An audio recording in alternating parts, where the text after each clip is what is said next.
سڵاوتان لەبێت دەگەڕێمەوە نێو گفتوگۆ بابەتەکان لەگەڵ بەڕێز دکتۆر محەممەد سابیر واکتێژێرێکی سیاسی لێرە میوانی ئەمەیە دکتۆر دووبارە سپاس بۆ ئامادەبوونت بۆی ئەو کێشەی کامان بوو گفتوگەکانمان ڕاگرت هەر پێم خۆشە لە یەکەمین پرسیارەوە دەست پێ بکەین کە بەرژەوەندیەکانی تورکیا لە عێراق ئێستا چی ئەخوازێ و ئەم سەردانەی سەرۆکوەزیرانی عێراق بۆ تورکیا چۆن لێکدانەوەی بۆ ئەکرێ؟ بەڵێ خۆی سەرەتا زۆر پێویستە ئێمە لە شیکردنەوە یا ڕابەکردنی پەیوەندیەکانی ئەم دوو وڵاتەیە زۆر پێویستە شتێک ئاوا بگەڕێینەوە بۆ ئەوەی کە بەرچاوڕوونێکی زیاترمان نەبێ بە تایبەتیش بۆ ماوەی دوای بڵین 2023 لە عێراقا و ئەو گۆڕانکاریانەی کە ڕوخانی ڕژەمی پێشوو لە وڵاتەیە هێنایە ئارایەوە هێناوێتە ئاراوە بە تایبەتیش بڵین هاتنە پێشی نێوەندێکی نوێی بڕیار لە بڕیاری ڕامیاری لە عێراقا کە ئەو هێزە ڕامیاریانەن کە سەر بە ئاینزای شیعەن لە عێراقا و ئەم هێزانش بەڕاستی زیاتر یا نزیکایەتی و هاوپەیمانەتێکی زۆریان لەگەڵ کۆماری ئیسلامی ئێرانە هەیە. ئەمە بەڕاستی وای کردووە کە دوورکەوتنەوەیەک یا بڵین داکشانێک لە پەیوەندیەکانی نێوان عێراق و تورکایە بێتە ئاراوە بە تایبەتیش کە لە تورکیاشا بەڕاستی نێوەندی بڕیار لەو ماوەیە لەو ساڵانەیە بڵین یا لەو ماوەیە بەدەست ئاکەپۆ بووە ئاکەپەش دیارە لە ڕووی باگراوندی سیاسی یان ڕامیاری هزریەوە لە بازنێکی بڵین بەرامبەر ئەم بازنەیە کە لە عێراقا بڵین ئاینزای شیعە ئەو زیاتر سەر بە نێوەندی با بڵین ئاینزای سونەیە. ئەمە وای کردووە کە ئەم پەیوەندیانە ڕەوتی ئەو ماوەیەش بەڕاستی ئەگەر چاوپێخشاندنێک یا وردبوونەوەیەک بۆ پەیوەندیەکان بکەین دەبینیم بەڕاستی عێراقی دوای 2023 ئەوەندەی کە ڕوو لە خواروی و خۆرئاوا و ئێران هەنگاوی ناوە ئەوەندە ڕووی لە باکوور بەرەو تورکیا هەنگاوی نەناوە لەگەڵ ئەوەشە کە ئەمە ئێمە تورکیا ئەوێت کە عێراق ئەو هەنگاوە بەرە وڵاتەکەی بنێت؟ خۆی ئەمە لەسەر چەند با بڵین شتێک ڕاوەسێ یەکەم بەرژەوەندیەکان زۆر ڕۆڵی هەیە بە تایبەتیش بەرژەوەندی ئابووری و بازرگانیەکان بەڵام لێرە خۆی ڕاستێکی تریژێ پێویست ئاماژەی پێبین ئەویش بوونی هەرێمی کوردستانە چونکی هەرێمی کوردستان لە ڕووی جیۆپۆلیتیکەوە دابڕانێکی دروست کردووە یعنی ئەو ڕاستەخۆ عێراق ئێستا بە تورکیاوە نەبەستراوەتەوە بەڵکو لە ڕێی هەرێمی کوردستانەوە بە تورکیاوە بەستراوەتەوە و ئەو بەرژەوەندی ئابووری بازرگانیانەش بەڕاستی مەبەستم تورکیا بۆ عێراق هەرێمی کوردستان تا ڕادێکی زۆر بە هەرێمی کوردستانە گوزەرە بێت ئەمە لەلایەکی تریشەوە خۆی هەرێمی کوردستانیش لە بەشێکی بەرچاویە ئەتوانم بڵێم ئەو جوڵە بازرگانی و ئابووری تورکیای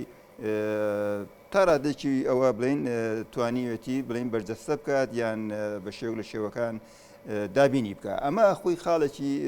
گرنگە و پێویستە ئێمە لە بەرچاومان بێت بەڵام لەلایەکی تریشەوە هۆکار و فاکتەرە ڕامیاریەکان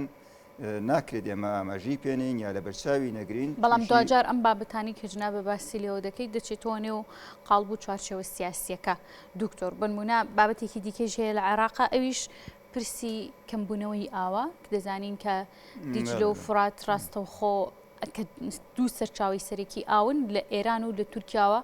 یاخود لە وڵاتانی دیکەوە دەڕژێنە ناو عێراقەوە گرتنەوەی ئاوە لەلایەن تورکیاوە بە بەردەوامی و کارتێکی فشار بەکاردەهێنرێ.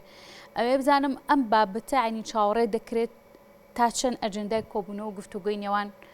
تورکیا و عێراق بێت و کارتی فشاری تورکیا دەیەوێت چی بێت لە بەرامبەر پێدانی ئاو؟ خۆی لە ڕاستیە ئەوەی کە تورکیا بێوێت وەدی بێ لە عێراقا ئەوەندەی کە لە ناوچەی بڵین هەرێمی کوردستانیا لە ناوچە کوردیەکانە ئەو ئامانجانەی تورکیا خول ئەخوات و بوونی هەیە ئەوەندە لە عێراقێکی بڵین عەرەبیا بوونی نییە بەڕاستی لەبەرەوە کارتەکانی فشار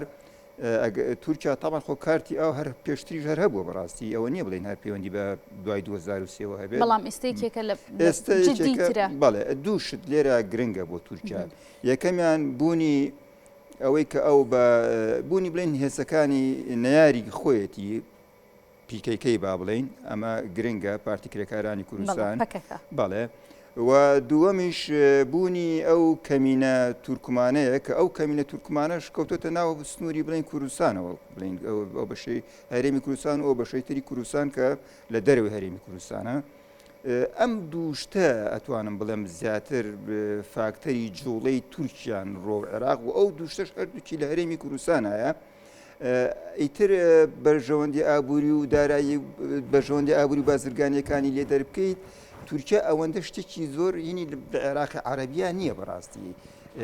لەبەر ئەوە سێرەکەین هەر خۆی بەشێکی ئەوینەی کە ئاماژەشم پێەیە بەشێکی ئەو داکشان و خاوبوونەوەی پەیوەندیەکانیش لە بەشێکی زۆری ئاگرێتەوە بۆ ئەوە. دکتۆر کەواتە هەر کێشەکەی جیهانیش دەچێتەوە نێو قاڵبی پرسی ئاوە پرسی ئابووریە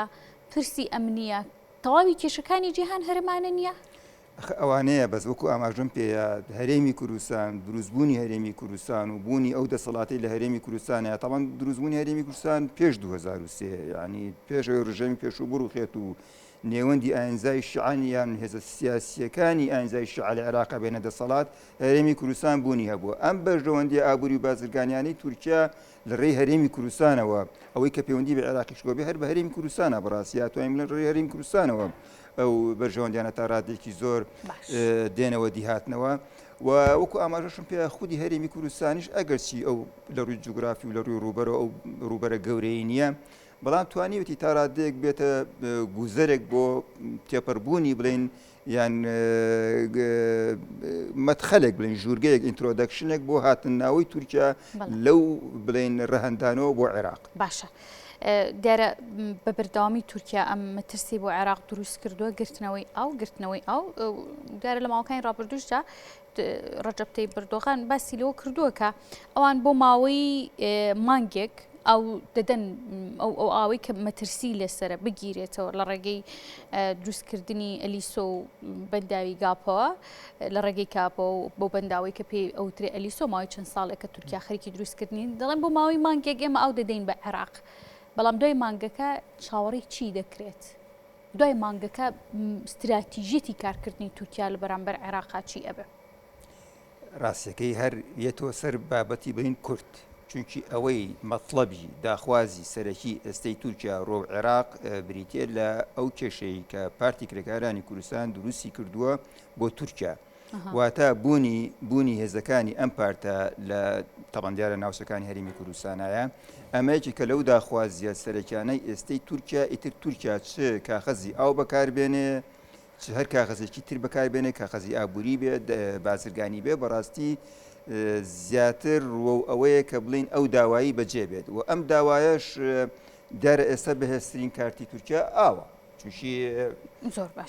ئاو ئێستا بۆ عێراق و هەموو شوانەی زانین پێداویستێکی زۆرە هەم بۆ لایانی کوشت و کاڵی هەم بۆ لایانی با بڵێن و پشتبەستنی زۆری بەشێکی زۆری ئەگەر نەڵێن تەواوی بڵین دانیشتوانی عێراق بەڕاستی پشتبەستنی سەرەکیان بە ئاوی دیجلە و فراتە لەبەر ئەوە تورکیا خۆی ئەو ڕاستیە زۆر باشەزانێ و بۆیە کە ئەوێت ئەو کاخەزە بەکاربێنێت و دیارە ئەم سەردانەی سوودانیش بۆ تورکیا لە بەشێکی سەرەکیە ئەجندای خۆی ئێمە گەر واقعیانە سێری ئەو وینە بکەین ئەم سەردان و پەیوەندەکانی تر بەگشتی لە نێوان عێراق و تورکیایە ئەجێداین سەرەکی بەڕاستی لە ئێستا بریتیە لەلایانی تورکیاوە بریتە لەوەی کە ئەم هێزانەیەک و ئاماژەم پێ پارتی کرێکارانی کوردستان پەکەکە لە ئەوان پێڵەن باکووری عێراقا لە هەرێمی کوردستانە کۆتاییان پێبێت ئەو بە بوونی سەرچاوێکی هەڕەشەیە بۆ ئاسایشی نەتەوەی تورکیا ئاماژەی پێیان ئەنەوێت ئەم هەڕەشەیە نەمێنێت کەواتە دەیانوێت لە ڕێگەی پرسی ئاوەوە فشار بۆ عێراق بێنێ کاوکاریان بکات بۆ کەمکردنەوەی دەسەڵاتەکانی و نەمانی پەکەکە هەم لەناو عێراق ئەگەر بوونیان هەبێ لەناو تورکیاشە دەسەڵاتەکان و پێگەی پەکەکەکەم بکرێتەوە. بەدڵنیاییەوە ئەنەوێت کاخەسی ئاو بەکاربێنن و بەکارهێنانی کاخەزی ئاویش وەکو ئاماژەم پێە لە ئێستا بەلایانی تورکیاوە زیاتر ئەگەرێتەوە بۆ ئەوەی کە بتوانن ئەو بەرژەوەندیە ئاسایشی نەتەوەیانی خۆیان کە دیارە سەرچاوی هەڕەشەکە لە ئێستا لە باکووری ئەوان ئەڵێن باکووری عێراق لە هەرێمی کوردستانەوەیە و بوونی ئەو هێزانەی پارتی کرێکارانی کوردستانە. ئێمە ئەگەر زۆر ورد بینەوە بە هینەکان بە شێوەیەکی بڵێن زانستیانە ئەوە هەڵسەنگێنین ئەبێت لە ئەجەندەی عێراقیە چ شتێکە بێت لە تورکیایە داواکاری عێراق ئێستا لە غێری ئاوی لێ دەرکەیت لە جگە لە ئاو کە ئەوە پێداویستێکی سەرەکیە ئەجەندای هەر بەرپرسێکی عێراقی کە سەردانی تورکیا بکات شتی زۆر ئەوەی تیان نییە جگە لە ئاو و لە جگە لە هەندێک بڵین بەژۆندی بازرگانی و ئابووری بەڵام تورکیا بە پێچەوانەوە ئەبینین ئەجەندای تورکیشتی تایە ئەجەندای تورکیشتی تایە و بە تایبەتیش ئەوەی کە ئاماژەم پێەیە ئەو هەڕەشانەی کە بۆ سەر ئاسایشی ئەوەی کە ئەوان خۆیان باسیەکەن ئاسایشی نەتەوەی تورکیا کە هەڕەشەکان سەر چاوکە گەڕێتەوە با بڵێن بۆ هەرێمی کوردستان و بوونی ئەو هێزانی پارتی کرێکارانی کوردستان. بەڵێ بەڕێز دکتۆر محەممەد سابیر توێژەری سیاسی سپاس بۆ ئامادەبوونی. سپاس بۆ ئێوەش.